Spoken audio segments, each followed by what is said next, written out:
오늘 옆에 계신 분하고 인사할까요? 잘 오셨습니다. 축복합니다. 은혜 많이 받으십시오. 잘 오셨습니다. 축복합니다. 은혜 많이 받으세요. 그리고 꿈대로 소원대로 이루어집니다. 시작. 꿈대로 소원대로 이루어집니다. 그렇게 믿습니까?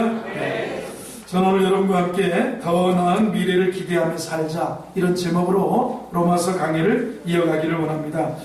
여러분, 세계적으로 대기업 총수들의 후계자 양성, 고강도 훈련이라고 볼 수 있습니다. 좋은 학교에 가서 교육을 시키고 좋은 가정교사를 붙여서 교육을 받게 하고 명문 대학의 대학원에서 경영자 수업을 받게 한 다음에 회사의 공장으로도 가고 회사의 각 부서를 돌면서 회사의 경영 수업을 하는 것을 우리가 방송을 통해서나마 엿볼 수가 있습니다. 지금 창업주를 기준으로 3세대 그리고 4세가 후계자 경영 수업을 받고 있는 우리나라의 현실도 우리가 보게 됩니다. 그들의 경영 수업을 보면 우리가 상상을 초월할 정도로 조직적이고 체계적이라는 것입니다. 우선 후계자 대회에 서기 위해서는 회사 내에 핵심 중역들을 사수로 두고 리더십 교육을 받습니다. 좋은 사장님 밑에서, 좋은 전무님 밑에서, 좋은 이사님 밑에서 경영자 수업을 받고 리더십의 교육을 받고 있습니다. 수준 높은 학력과 함께 다양한 커리어를 쌓기 위해서 회사 내 여러 부서를 순환하면서 밑바닥부터 훈련을 받는 사람도 있습니다. 기업의 총수인 아버지로부터 경영 일선에 관해서 현대가에서는 새벽 5시에 밥상머리 교육을 받았다고 합니다. 새벽이면 며느리들이 전부 아침상을 차리고 회장님 아버지를 중심으로 아들들이 쭉 앉아서 아침을 먹으면서 밥상머리에서 경영 수업을 받습니다. 이래야 되고 저래야 되고, 너는 오늘 울산으로 내려가고, 너는 오늘 저기 삼척의 시멘트 공장에도 가보고, 너는 저기 가보고, 너는 요새 철 만드는 게 어떻게 그렇게 되느냐? 밥상머리 교육을 받습니다. 눈물 콧물을 다 쏟으면서 총괄적인 수업을 철저하게 받습니다. 이처럼 견디기 어려운 만큼 다양한 훈련을 받는데도 모든 고난의 과정을 잘 통과합니다. 아무리 훈련이 가혹해도, 실현의 과정이 힘들어도 끝까지 버틸 수 있고 견딜 수 있는 보증수표는 뭐냐면 그 훈련이, 그 고난이, 그 연단이 보증된 수표예요. 사장 자리가 보증되어 있어요. 회장 자리가 보증되어 있어요. 막말로 상속자가 되는 거예요. 시간이 지나면 경영의 상속자가 되고, 시간이 지나면 그 회사 주식의 상속자가 되기 때문에 아무리 힘들어도 현재의 고난은 장차 자기가 누리고 장차 자기에게 나타날 영광과 좋게 비교가 안 될 정도로 그 훌륭한, 그 많은 상속이 자기에게 따르기 때문에 견디고 이기고 훈련하고 그리고 인내하고 살아가고 있다는 거예요. 그게 뭐냐면 상속이라는 단어예요. 오늘 여기 본문 17절을 보면 자녀이면 또한 상속자, 곧 하나님의 상속자요, 그리스도와 함께한 상속자니 우리가 그와 함께 영광을 받기 위하여 고난도 함께 받아야 할 것이다. 자, 상속자의 영광이 있어요. 하늘나라를 상속한다, 회사를 상속받는다 할 때 상속받는 영광이 있는데, 상속받는 사람은 그 상속과 더불어서 고난도, 영광을 받기 위해서 현재의 고난도 달게 받을 수 있다는 거죠. 잠시 힘든 과정을 통과하기만 하면 재벌 총수인, 그리고 재벌 총수의 2세가 되기도 하고 3세 자리에 오르는 거예요. 이것이 우리가 더 나은 미래를 기대하며 살 수 있는, 그리고 고난을 견딜 수 있는 그런 조건이 될 수 있다는 거예요. 기반이 될 수 있다는 것입니다. 17절, 18절 말씀을 다 같이 한번 읽어보겠습니다. 시작. 곧 하나님의 상속자요 그리스도와 함께한 상속자니 우리가 그와 함께 영광을 받기 위하여 고난도 함께 받아야 할 것이냐. 생각하건대 현재의 고난은 장차 우리에게 나타날 영광과 비교할 수 없도다. 유진 피터슨이 쓴 메시지 성경은 17절, 18절을 이렇게 번역해 놨습니다. 잘 들어보시기 바랍니다. 우리는 주님과 함께 믿을 수 없을 만큼 엄청난 상속자입니다. 그러므로 지금 우리가 그분과 더불어 힘든 때를 보내고 있다면 분명 우리는 그분과 더불어 좋은 때도 맞게 될 것입니다. 그런 이유로 나는 현재 우리가 겪고 있는 힘든 때와 장차 우리에게 다가올 좋은 때는 서로 비교조차 할 수 없다고 생각합니다. 오늘 본문 말씀 보세요. 오늘의 고난과 미래의 영광을 비교해서 계산해보면 우리는 보증된 기대를 가지고 보증된 기대를 품고 여유있게 현재의 고난은 장차 우리에게 나타날 영광과 좋게 비교할 수 없도다. 우리가 그렇게 살아갈 수 있다는 거예요. 우리는 그리스도와 함께 더 나은 영광을 누리는 자가 되려면 현재의 고난도 달게 감수하고 믿음으로 살 수 있어야 된다. 할렐루야. 왜냐하면 지금 우리가 받는 고난은 앞으로 우리에게 나타날 영광과 전혀 비교가 되지 않기 때문에 힘든 시절보다 좋은 시절이 훨씬 더 크고 길기 때문에 우리가 정말 주님과 더불어서 영원을 상속받고 영생에 이르게 되고 천국의 모든 귀한 것들이 우리에게 천국이 보증되어져 있기 때문에 주님과 더불어 영원한 삶이 있습니다. 현재의 고난은 밖의 시대라 할지라도 힘든 시기라 할지라도 어려운 시기라 할지라도 현재의 고난은 장차 우리에게 나타날 영광과 비교할 수가 없다. 이렇게 말합니다. 사도 바울은 우리에게 실제적으로 공감시키려고 자연세계 현상을 먼저 들어서 설명했습니다. 창조세계의 모든 자연 만물들도 하나님 나라가 회복되는 미래의 영광을 기대하면서 오늘의 고난을 견디고 있다는 거예요. 그들은 자연세계임에도 불구하고 예수님께서 이 세상에 다시 오셔서 하나님 나라가 회복될 것을 크게 기대하며 살고 있다는 거예요. 19절, 22절을 보면 그런 내용입니다. 본문 19절 보면 피조물에 고대하는 바는 하나님의 아들들이 나타나는 것이니 피조물이 허무한데 굴복하는 것은 자기 뜻이 아니요 오직 굴복하게 하시는 이로 말미암음이니라. 그 바라는 것은 피조물도 썩어짐의 종노릇한 데서 해방되어 하나님의 자녀들의 영광의 자유에 이르는 것입니다. 피조물이 다 이제까지 함께 탄식하며 함께 고통을 겪고 있는 것을 우리가 아느니라. 피조물도 기다린다는 거예요. 피조물도 탄식하면서 하나님의 아들들이 나타나고 하나님의 나라가 회복되기를 기다린다는 거예요. 여러분, 땅의 주인들이 좋아야 그 땅도 기름지고 그 땅도 나무도 자라고 그 땅의 자연 만물이 번성하고 생육하고 번성하고 충만해지는 거예요. 사람들이 막 탈취만 하고 가꾸지도 않는 똑같은 밭이라도 잘 가꾸는 밭이 있고 똑같은 잔디밭 있는 집이라 할지라도 잔디밭을 잘 가꾸는 집이 있고 잔디를 잘 가꾸지 않고 잡초 우거지게 하는 집이 있어요. 우리가 임산부를 생각해 볼 수가 있습니다. 어떻게 현실적인 고통을 견디고 어떻게 자녀를 그렇게 뱃속에다 이렇게 넣고 다니는 쌍둥이를 넣고 다니느라고 얼마나 우리 저 집 힘들었을지 몰라요. 우리 교회 쌍둥이 있는 집 있잖아요. 쌍둥이를 정말 배가 남산만 했었어요. 그런데 그 10달을 다니는 거예요. 왜 그렇습니까? 임신부는 뱃속의 아이가 커갈수록 무겁고 힘들지만 그렇다고 불편과 고통 때문에 결코 위축되지 않습니다. 오히려 더욱 설레는 마음이 있어요. 설레는 기대감으로 힘든 상황을 참고 견뎌내는 거예요. 임신부는 배가 부르고 무거워질수록 그 힘든 현실 때문에 위축되는 게 아니라 오히려 더 설레이는 기대감으로 내면적인 기쁨을 누리고 삽니다. 이제 얼마 안 남았다. 이제 볼 날이 얼마 안 남았다. 건강하게 자라서 건강하게만 태어나다고.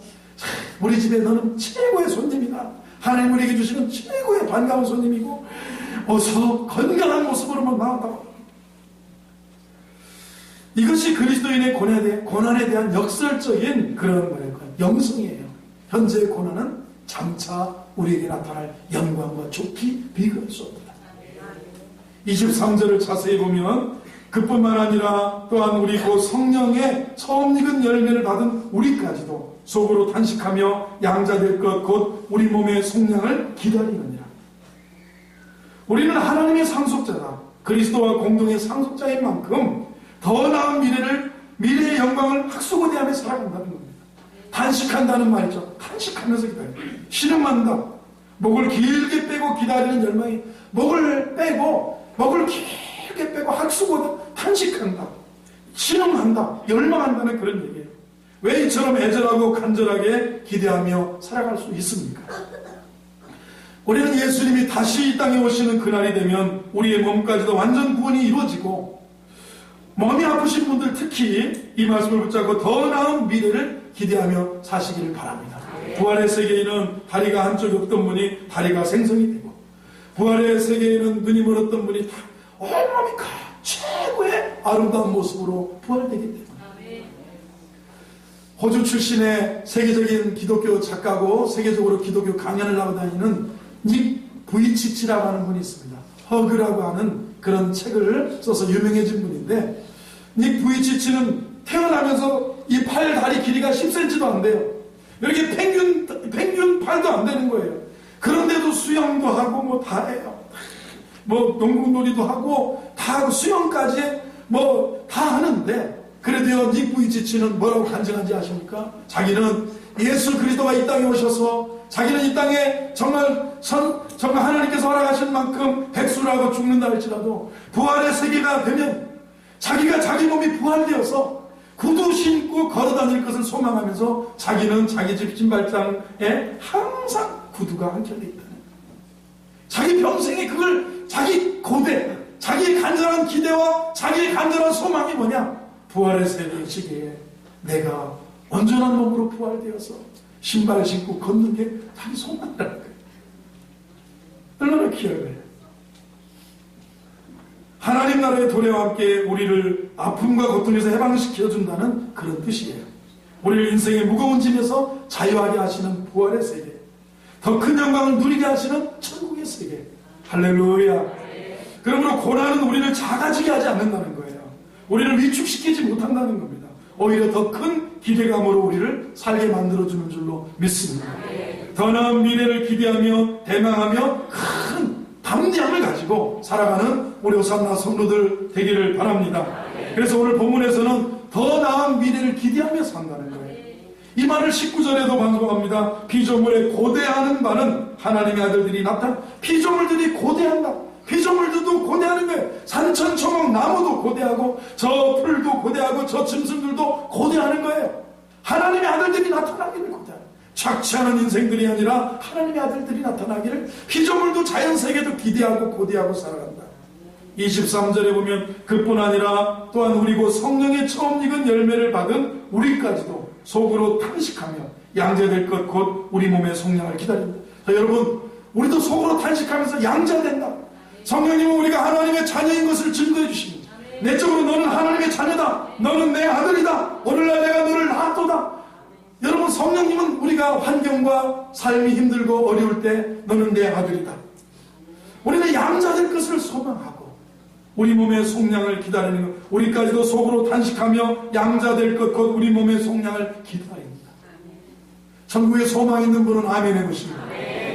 우리 주님의 은혜에 주님이 축복하시면, 우리 주님이 나와 함께 하시면, 주님이 기적으로 역사해 주시면, 주님이 은혜 베풀어 주시면, 주님이 치료해 주시면, 주님이 도와주시면, 주님이 필요하시면 역사하시면 하나님의 영광이 나타날 줄로 믿습니다.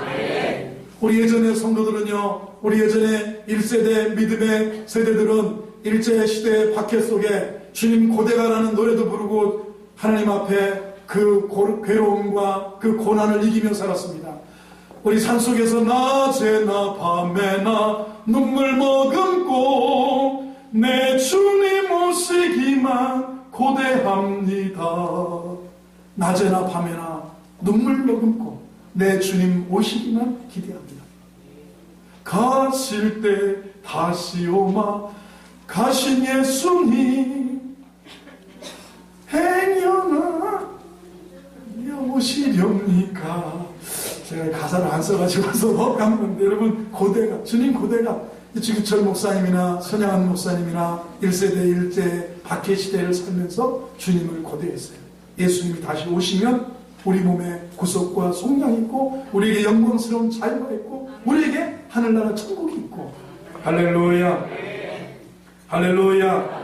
25절에도 고대합니다. 만일 우리가 보지 못하는 것을 바라면 참음으로 기다리라. 왜냐하면 현재의 신앙 때문에, 예수 때문에 현재의 고난은 장차 우리에게 나타날 영광과 비교할 수 없다. 하나님은 이 고난 속에서도 합력하여 선을 이루어 주신다. 신앙생활은요, 더 나은 미래를, 천국을 기다리고 고대하며 살아가는 것이 신앙인 줄로 믿습니다.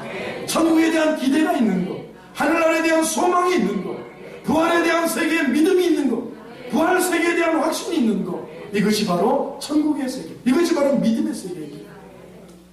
무엇 때문에 우리에게 절망 중에서도 희망이 중요하다, 어둠 속에서도 장밋빛 기대가 가능할 수가 있느냐? 첫 번째로는 고난이 클수록 영광도 크기 때문에 그렇습니다. 한번 따라해보세요. 고난이 클수록 영광도 큽니다. 세상의 고난은 우리의 행복을 망가뜨리려고 하지만 하나님은 고통을 사용하셔서 우리를 더욱 행복하게 전화위복시켜주신다니, 하나님은 고통을 사용하시고 고통을 통해서 합력해서 선을 이루어주십니다. 중국의 그 맹자라고 하는 분은 이렇게 얘기했습니다. 대임을 맡기기 전에 대난을 허락하신다. 하늘은, 국가는 대임, 큰 일을 맡기기 전에 대난을 허락하신다. 큰 고난을 허락한다. 그래서 인물이 빚어지기도 하고 인물이 키워지기도 하고 그릇이 넓혀지기도 하고 도량이 커진다는 이야기입니다. 때로는 혹독한 시련의 과정을 통과해 봐야만 더 큰 난제들을 헤쳐나갈 수 있기 때문에 대임을 맡기기 전에 대난을 허락한다, 이렇게 얘기했습니다. 요즘 텔레비전 드라마에 보면 상속자들이라는 드라마 아시죠? 인기가 대단합니다. 뭐 수목 드라마로 알고 있는데 인기가 대단하고, 그걸 보는 것이 신문에 보니까 13개 나라의 사상 최대의 가격으로 수출까지 다 이야기됐대요. 우리나라에는 한 21%, 20%의 수목 드라마 시청률이 있는데, 그게 원체가 뭐냐 찾아보니까 무슨 얘기냐면, 왕관을 쓰려는 자 그 무게를 견뎌라, 그거예요. 상속자가 된다는 것은 아버지의 큰 그룹의 상속자가 된다. 왕관을 쓰려는 자의 상속자가 된다는 것은 왕관을 쓰려는 자 그 무게를 견뎌라. 보면 저도 한두 번 봤는데, 뭐 정말 대한민국 상위 1%에 나오는 제국그룹의 아들 김탕, 이민호, 그 다음에 박신혜, 차은사, 가나안을 상속받은 여자, 그리고 친구 2에 나오는 이름이 누군데 김우빈이라고 하는 남자애가 나왔는데, 거기는 다 호텔, 우리나라에 제일 호텔 많은 그 호텔의 상속자, 그리고 하나는 의류업체 그 사장의 그 딸로 상속자. 대한민국 최고의 1%의 상속자들이, 그저 어머니는 말도 못하는 벙어리 이렇게 수화하는 어머니, 가난을 대물림 받은 그 가난의 상속자인 여자를 끼고 이야기를 이렇게 전개해 나가는 걸 봤어요. 그 제목이 뭐냐? 상속자들인데 원제가 뭐냐? 뭐죠? 왕관을 쓰려는 자 그 무게를 견뎌라, 그거예요. 의미가 있잖아요. 그냥 상속자가, 그냥 주식 상속받아서 그냥 놀고 먹을 수는 있지만, 그러나 경영을 맡는다, 한 회사를 책임진다, 한 국가를 이끌어간다, 그 왕관의 무게를 견딜 수 있는 연단이 필요하다는 얘기예요. 그 암투를 이겨내야 돼요. 그 권력 의지를 가지고 배겨내야 되는 거예요. 심력이 약하고 지력이 약하고 체력이 약하면 감당할 수가 없다는 것입니다. 신라시대 왕관의 무게는 1kg 정도에 따릅니다. 1kg가 작은 거 아닙니다. 무겁습니다. 금이 266돈이랍니다. 머리에 쓰고 다니려면 굉장히 무겁답니다. 이처럼 왕관이 무겁다고 하여 왕의 자리를 버리는 사람 있습니까? 없어요. 무거워도 쓰고 다니는 거예요. 왕이잖아요. 그 1시간 조례할 때 쓰고 여봐라 이렇게 하고 집에 가서는 들어가서 나 이거 무거워서 오늘 죽을 뻔했다, 야 빨리 가서 빨리, 이렇게 할 망정 왕관을 쓰려는 자 그 무게를 견디라는 거예요. 왕관의 무게를 버텨야 왕의 영예와 특권을 누릴 수 있다는 것입니다. 그 무게가 뭡니까? 고난입니다. 무게가 뭡니까? 연단입니다. 그 무게가 뭘로 느껴집니까? 훈련으로 느껴집니다. 그걸 고난으로만 느끼지 말고 연단이다, 훈련이다, 하나님은 이것을 합력해서 선을 이루고, 그리고 이것을 통해서 나를 빚어가신다. 내가 훈련되고, 여러분 훈련된 사람은 어디를 가든지 일을 감당할 수 있는 줄로 믿습니다. 어느 체육 코치가 선수들의 운동복 등에 쓴 문구입니다. 고통 없이 승리 없다는 것. No gain without pain. 고통 없이는 얻는 게 없다는 거예요. 고통이 없이는 얻는 게 없어요. 쓴맛을 알아야 단맛을 즐길 수 있다는 거. 그렇죠? 하나님은 아담에게 갈비뼈를 조금 떼어내신 다음에 하와라는 아름답고 고귀한 선물을 주셨습니다. 아담은 갈비뼈 빼내려고 한참 하나님이 마취 시켜놓고 수면 마취 시켜놓고 하나님이 마취도 안 하셔가지고 갈비뼈를 빼다가 하와를 이렇게 빚으신 다음에 그 갈비뼈를 넣고 하와를 만드셨는데 하와 아담이 930년 동안 잠시 잠깐 하와를 만들기 위해서 고통을 견뎌냈더니 930년 동안 아담과 하와가 행복하게 이 땅을 에덴 동산과 또 이 땅의 에덴 동산에 나와서 삶을 살았습니다. 고난의 일시성과 고난의 영원성을 생각해 봐야 돼요. 고난은 일시적인 거예요. 그래 연단이고 훈련이고 과정이기 때문에. 그러나 우리는 상속자예요. 하늘나라의 상속자예요. 왕관을 쓰려는 자 그 무게를 견뎌내 나가는 것처럼 신앙생활하면서 예수 안에서 우리의 고난을 해석하는 믿음의 눈이 있기를 주의 이름으로 축원합니다. 우리는 어떤 어두운 현실에서도 희망을 가지고 견디며 살아갈 수 있는 줄로 믿습니다. 어떤 절망의 절벽에서도 미래의 승리의 영광을 바라보고 위축되지 않고 살아갈 수 있는 줄로 믿습니다. 고난이 큰 만큼 왜요? 영광도 크기 때문에 그렇습니다. 마치 인생의 십자가가 클수록 그 십자가는 우리를 축복의 땅으로 건너가게 해주는 큰 다리가 되는 역할을 하기 때문에 그렇습니다. 십자가가 큰 다리가 돼요. 십자가가 큰 사람은 이곳에서 저곳까지를 힘차게 당당하게 더 쉽게 건널 수가 있다는 사실이에요. 두 번째로 우리가 약할수록 하나님의 도움은 더욱 크다는 사실입니다. 내 인생의 짐이 무거울수록 하나님은 더 큰 힘을 주실 줄로 믿습니다. 인생의 짐이 무거운 만큼 감당할 수 있는 어깨도 하나님은 겸하여 주실 줄로 믿습니다. 왜 그렇습니까? 하나님은요 오늘 성령도 우리가 탄식하면 성령도 우리를 위해서 기도해 주시고 말할 수 없는 탄식으로 우리를 위해서 친히 간구해 주신다. 내가 약할수록 하나님은 더 큰 도움이 되어 주신다. 한번 더 하세요. 내가 약할수록 하나님은 더 큰 도움이 되어 주십니다. 사도 바울은 자신의 경험을 기초로 이렇게 간증했습니다. 그러므로 내가 그리스도를 위하여 약한 것들과 능욕과 궁핍과 박해와 권고를 기뻐하노니 이는 내가 약한 그때의 강함이라. 고통과 고난이 저와 여러분의 무릎을 꿇게 할 때 그때가 바로 여러분의 인생에서 하나님의 능력이 가장 크게 나타날 때인 줄로 믿습니다. 내 고통과 고난이 내 무릎을 하나님께 꿇고 내가 입술이 주님을 찬양하고 주님 앞에 기도하게 할 때 그때가 내 인생에서 가장 능력이 나타날 때고 그때가 내 인생에서 가장 하나님의 도움을 받을 때고 하나님의 역사가 내 삶 속에 가장 강력하게 나타날 때인 줄로 믿습니다. 찰스 스윈돌이라고 하는 미국의 유명한 설교자는 이런 지침을 줬습니다. 당신의 고난이 하나님의 벌이라고 추측하지 마십시오. 고난이 지나가면 하나님이 당신에게 더 큰 기쁨을 주실 것을 기대하십시오. 주님이 당신을 버리셨다고 생각하지 마십시오. 당신의 두려움과 의심을 고백하고 그분께 헤쳐나갈 수 있는 힘을 달라고 요청하십시오. 그래서 고난이 하나님의 벌이라고 추측하지 말라는 거예요. 여러분 우리는 그럴 때가 있어요. 누가 큰 병이 들었다 그러면 하나님 벌이라고 추측할 때가 있어요. 내가 이렇게 되면 부끄러워서 어떡하지? 그럴 때가 있어요. 여러분 목사님 제가 가다가 다리 넘어져서 다리 기부싸면 여러분 고소할 거예요? 목사님이 무슨 죄 가져서 다리를 살다 보면 목사라도 기부싸할 때가 있지 않겠어요? 우리는 너무 재수없게 그렇게 생각하지 마셔야 돼요. 그럼 자기 스스로도 그런 신앙의 어떤 것에 갇혀 있으면 남을 볼 때도 저 사람이 저런 뭐가 있는가? 뭐가 있긴 있어. 아니 땐 굴뚝에 연기 나겠어? 그래서 스스로 아프다든가 스스로 어떤 병이 있다 그러면 창피해야 할 때가 있어요. 아니에요. 병은 자랑해 낫는다고 하는 것도 있는 것처럼 나 병 있으니까 기도해달라고 자랑하고 자꾸 다니면 기도가 많아져서 낫게 될 줄로 믿습니다.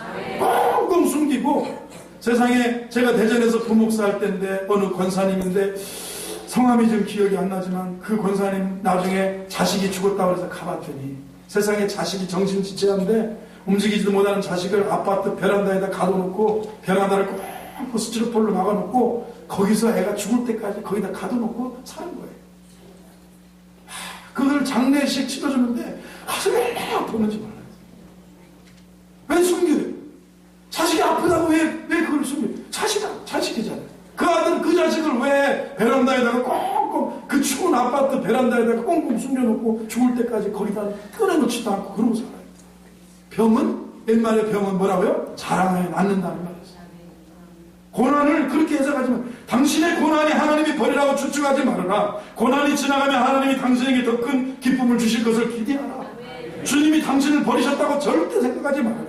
당신의 두려움과 의심을 고백하고 그분께 헤쳐나갈 수 있는 힘을 달라고 요구하라는 거예요.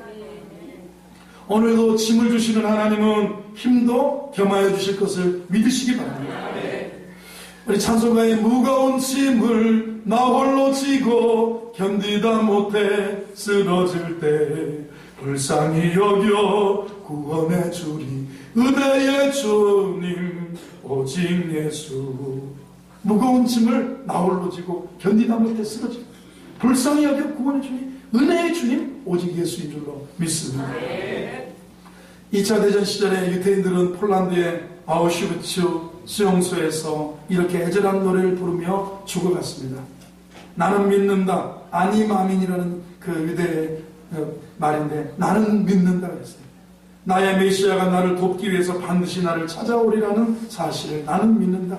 그런데 하나님께로부터 아무런 응답이 없는 채 하루하루 독가스실로 끌려가는 악순환이 계속되고 있습니다.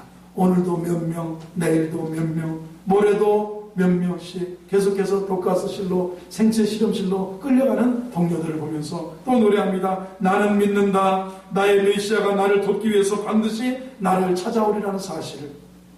그런데 때때로 이렇게 늦어지니까 자조적인 노래를 또 섞어 부릅니다. 그런데 때때로 그 메시아는 너무 늦게 오시는도다.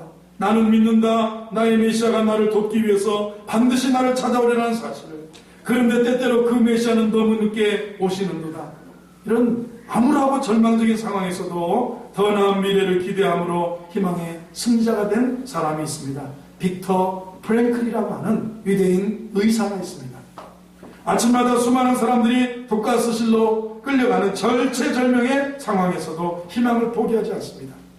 끌려가는 거 보니까 비리비리하고 노동력에 동원되지 못할 사람, 곧 죽을 사람을 바로 그날 그 앞에 있는 그 독일군 장교가 너 이쪽으로 가, 너 이쪽으로 가, 너는 이쪽은 살고 비리비리한 사람은 죽는다. 그래서 아침 자기는 유리 조각을 하나를, 유리 파편을 하나 주워가지고 세면 바닥에 유리를 갈고 면도를 하고 입술에다가 피를 바르고 그리고 아침 조회할 때마다 줄을 섰답니다. 입술이 창백해 보이지 않으려고 피를 내서 입술에다가 피를 바르고 그 다음에 수염을 매일같이 그걸 깎아서, 그러니까 얼굴이 날마다 창백한 게 아니라 빨리빨리 너는 이쪽. 그러나 동료들은 매일같이 가는 거예요. 동료들은 매일같이 노래를 부릅니다. 나는 믿는다. 나의 메시아가 나를 돕기 위해서 반드시 찾아오리라는 사실을. 그런데 때때로 그 메시아는 너무 늦게 오시는도다 그랬어요. 나는 믿는다. 나의 메시아가 나를 돕기 위해서 반드시 나를 찾아오리라는 사실을. 그런데 사람들은, 이 빅터 프랭클은 뭐라고 하냐면, 그런데 사람들은 너무 서두른다. 사람들은 너무 서둘러 믿음을 포기한다. 보세요. 여기에 차이가 있었어요. 믿음을 포기하느냐, 믿음으로 기대하느냐. 오늘 우리가 나는 믿는다고 하면서 믿음을 포기하느냐, 그럼 믿음으로 기대하느냐. 오늘 성경이 뭐라고 하면 우리는 상속자다. 성령님은 우리 정체성을 하나님의 자녀라고, 자녀면 또한 후사요, 자녀면 또한 하나님의 영원한 상속자라는 것을 가르쳐주면서 생각하는데, 현재의 고난은 장차 우리에게 나타날 영광과 좋게 비교할 수 없다. 이 고난의 문제를 해결하고 고난에 대한 재해석하는 신앙의 인격이 길러지지 않으면 우리의 믿음에서 뒤돌아섭니다. 우리가 믿음에 주지 않습니다. 두려움에 빠집니다. 절망에 빠집니다. 낙심에 빠집니다. 그래서 이 고난에 대해서, 현재의 고난은 장차 우리에게 나타날 영광과 좋게 비교할 수 없다. 우리는 하나님의 상속자가 되고, 자녀는 우리가 상속자가 되기 위해서는 고난도 달게 받아야 된다. 이런 믿음의 자세가 세워지지 않으면 우리 신앙에서 승리하기가 어렵습니다. 그래서 빅터 프랭클은 더 나은 미래를 기대하는 희망적 신앙으로 살았기에 죽음의 영광로 아우슈비츠 수용소에서 살아남을 수가 있었어요.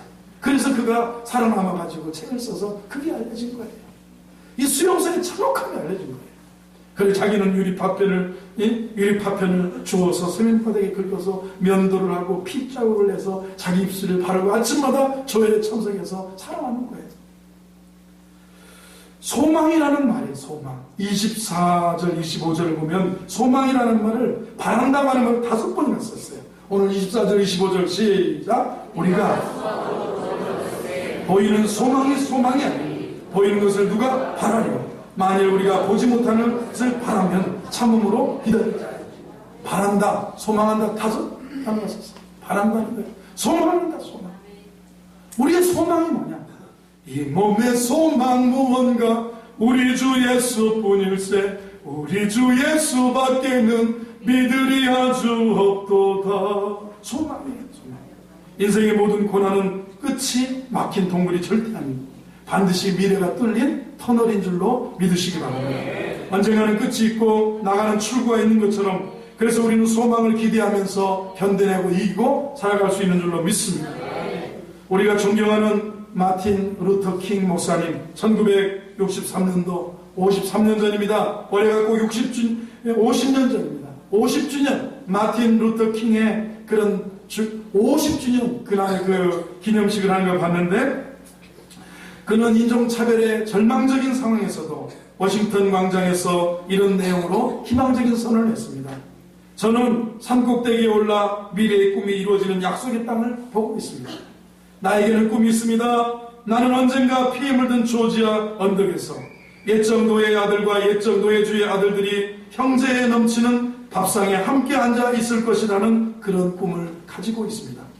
나에게는 꿈이 있습니다. 언젠가 억압의 불의의 열기로 시달리고 있는 미시시피주마저도 정의와 자유의 오아시스로 변모할 것이라는 꿈을 가지고 있습니다. 나에게는 꿈이 있습니다. I have a dream. 이렇게 얘기해요. 언젠가 나의 4명의 어린 자녀들이 그들의 피부 색깔에 의해 판단받지 않고 그들의 인격을 따라 판단받을 나라에서 살게 될 것을 꿈꾸는 그 꿈이 있습니다. 오늘 나에게는 꿈이 있습니다. 나는 언젠가 간섭과 약속 파기를 밥 먹듯이 입에 달고 다니는 알라바마의 악독한 인종차별주의자들과 주지사를 깨부수고 어린 흑인 소년 소녀들이 같은 형제의 자매인 백인 소년 소녀들과 손을 잡을 수 있을 것이라는 꿈을 지니고 있습니다. 오늘 나는 꿈이 있습니다. 나에게는 꿈이 있습니다. 언젠가는 모든 골짜기가 높아지고 모든 산과 언덕이 낮아지며 거칠은 땅이 팽팽해지며 구부러진 땅이 퍼지며 주의 영광이 드러나 모든 사람들이 주의 영광을 함께 보게 될 것이라는 꿈을 가지고 있습니다. 사실 이게 꿈이에요. 꿈을 꾸고 그것을 워싱턴 미국의 광장에서 정말 그 누구예요? 어떤 흑인 여자분이 가정이 가사도우미 여자분이 버스를 탔는데 백인 지정석도 아니었대요. 그냥 거기 앉을 수 있는데 백인 애들이 어이 껌댕이 저 뒤로 가. 그날 너무 힘들어가지고 움직이기가 어려워서 여자분이 그냥 앉아있었더니 이 여자분을 막 폭행을 한 거예요. 그게 알려져서 흑인들이 저 밑에서부터 저 밑에 이 미시시피주라든가 이 저쪽 남부주에서부터 전부 워싱턴으로 집결해가지고 흑인들이 인권운동이 일어났어요. 워싱턴의 그 워싱턴 광장의 링컨 기념관에서 앞에서 오늘 누구예요? 이 마틴 루터 킹 주니어 목사님이 연설했어요. 나에게는 꿈이 있습니다. 이 꿈, 비폭력이에요. 그러나 꿈을 이야기했는데 그 꿈이 이루어진 미국을 보고 오늘날 미국의 대통령이 누구예요? 흑인 대통령이 됐어요. 1960년 되면 여러분 여기 중에 60년대에 태어난 분이 많이 있어요. 그때까지만 해도 미국이 흑인차 따로 있고 흑인 화장실 따로 있고 흑인 식당 따로 있고 그런 시대였어요. 지금 흑인들이 얼마나 세요. 나중에 앞으로 몇십 년만 가면 백인들이 30%밖에 안 되고 나머지 흑인 50%가 넘어가고 나머지 히스패닉하고 아시아계라고 그러잖아요. 백인을 찾아볼 수도 없을 거라고 그러잖아요. 앞으로 한 100년만 가면 백인은 종자가 없을 거라고 할 수도 있어요. 그러는 시대인데 어떻게 그 꿈이에요. 꿈. 기대와 소망이에요. 우리는 더 나은 미래, 기대하는 희망을 품고 예수 안에 삶을 살아야 될 줄로 믿습니다. 할렐루야. 우리는 주님과 함께 여기 보면 자 보세요. 하나님은 28절을 한번 보겠습니다. 28절 말씀 시작.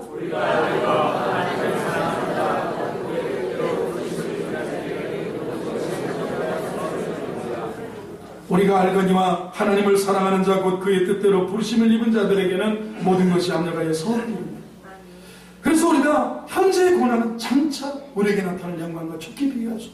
우리는 하나님의 상속자고 하나님의 영광을 상속받는 우리는 하나님의 자녀라는 정체성, 상속자라는 정체성, 그리고 이 고난은 미래 우리 상속받을 하늘나라를 생각하면, 미래 하나님의 연단 이후의 축복을 생각하면 고난을 넉넉히 이기고 감당할 수 있다는 이 믿음의 해석을, 믿음의 길을 여러분과 저가 걸어가야 될 줄로 믿습니다. 그리고 오늘 사도 바울은 이렇게 현재의 고난을 이야기하다가 하나님은 고난도, 하나님을 사랑하는 자, 곧 그 뜻대로 부르심을 입은 자들에게는 이 모든 것이 합력하여 선을 이룬다. 고난을 해석하는 더 나은 그런 성숙한 견해입니다. 이 이야기는 들어보셨을지 모르겠어요. 어느 어촌에 조그마한 배들이 고기잡이를 떠나갔습니다. 이 어촌에는 고기 잡는 일 외에 다른 직업은 없었습니다. 그런데 고기잡이 나가서 배들이 돌아와야 할 시간에 돌아오지 않습니다. 풍랑을 먼 바다에서 만났기 때문입니다. 온 동네 아낙네들이, 아이들이 바닷가에 나가서 남편 혹은 아버지가 돌아오기를 발을 동동 구르면서 비바람이 치는 그날을 기다리고 있습니다. 밤은 점점 깊어졌습니다. 파도 소리 외엔 아무 소리도 들리지 않는 어촌 마을이었습니다. 이때 설상가상으로 어느 집에서 어린아이가 집을 보다가 촛불을 넘어뜨려 불이 났습니다. 동네 사람들은 합심해서 이 불을 끄느라고 남편, 아버지 기다리는 생각은 잊어버리고 물동이를 다 동원해서 정신없이 몇 시간을 싸우는 그런 소동이 있었습니다. 그러던 중에 아침나절이 돼서 배가 돌아왔습니다. 무사히 풍랑을 이기면서 돌아온 거예요. 아침이 밝아왔고 어젯밤의 이야기로 시간 가는 줄을 모르는 해변의 풍경이 되었습니다. 불 끄는데 누가 가장 애썼고 풍랑을 또 어떠했느냐, 얼마나 서로가 힘이 들었느냐, 불 끄느라고 얼마나 수고했느냐 그러고 풍랑 만나서 배 타고 오느라고 얼마나 수고했느냐고 그런 이야기를 주고받는데 어느 어부가 말했습니다. 하나님 감사합니다. 우리는 웬 불인지 몰랐으며 어쨌든 불이 보여서 그것이 육지인 줄 알고 캄캄한 칠 같은 나침반도 작동이 안 되는 그런 흔들림 속에서 그냥 방향 하나 잡고 불빛 하나 보고 그 불을 향해서 전심전력해서 달려왔는데 결국은 그 집에 불이 나지 않았더라면 우리 배는 무사히 돌아오지 못했을 것입니다. 정말 불나서 감사합니다. 두 손을 모아서 어떤 사람들이 다 감사했다는 얘기예요. 여러분, 집 한 채를 뭘로 바꾸겠어요?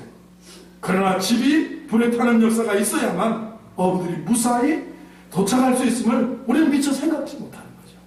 인간의 머리로는 집이 불타야 된다, 이 비바람 치는 밤에 불빛이 있어야 된다, 우리는 능히 생각하지 못해요. 그러나 집 한 채를 우리가 누가 그렇게 바꾸겠어요? 그러나 그 너머의 경륜을 하나님은 보시고 그 너머의 경륜은 우리 인생은 보지 못한다는 거예요. 이것이 무슨 얘기냐면 합력해서 합동해서 선을 이룬다는 얘기예요. 왜 불이 나야 했는지, 왜 내가 손해봐야 했는지, 왜 내가 병들어야 했는지, 왜 내 아들이 나보다 먼저 혹시 죽어야 했는지, 왜 사랑하는 남편과 이별을 해야 하는지 우리는 모를 때가 있어요. 잠깐 모른다고 해서 하나님을 원망하고 낭망하고 절망해서는 안 된다는 거예요. 하나님은 과거에도 나를 사랑하셨고 오늘도 나를 사랑하고 계신 줄로 믿습니다.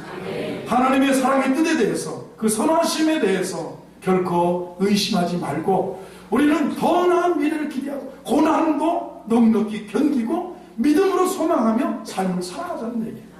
그 언젠가는 이 모든 일이 되어져야 될 것을 깨닫게 될 것이고 알게 될 것이고 하나님께 감사하게 될 줄로 믿습니다. 여러분, 예수님 안에서 고난 속에서도 더 나은 미래를 소망하고 나아가서 천국을 소망하며 살아가는 우리 성도들 되기를 바랍니다. 기도하겠습니다. 하나님 아버지 감사합니다. 더 나은 미래를 기대하며 소망하며 고난을 이기고 합력해서 선을 이루시는 하나님 바라보며 살아가게 하옵소서. 예수님의 이름으로 기도하옵나이다. 아멘.